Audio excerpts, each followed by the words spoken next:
campeonato alemão. Começamos com o show de Ibrahimovic na goleada do Paris Saint-Germain sobre o Sochaux.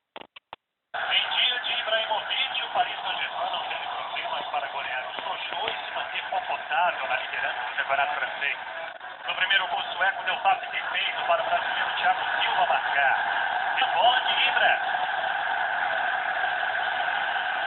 O segundo não teve participação de Ibrahimovic. O argentino Lavese, um pouco adiantado, recebeu do brasileiro Thiago Mota e fez. Agora, olha o lançamento de Ibra para o Uruguai Cavani.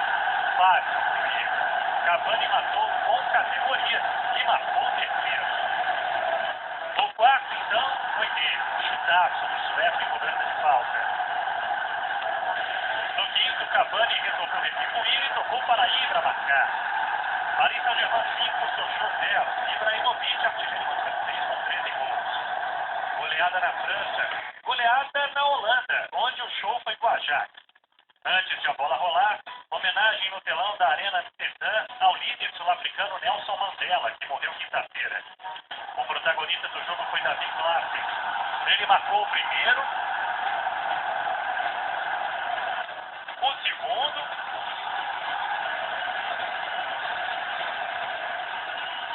e o terceiro na goleada sobre o Nac Breda por 4-0. Quem fechou o placar foi o Sérgio, naturalizado espanhol, Mojang Street.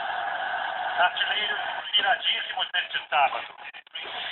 O Bayern de Munique foi além. Pior para o Werder Bremen, goleado por 7-0. Isso mesmo, 7-0, fora de casa. O primeiro foi contra de Luquimia. Van Buiten fez o segundo. Gotti candidato ao prêmio de melhor do mundo e Devin marcou o terceiro. O quarto foi de Mandzukic. Miller apareceu para deixar o quinto.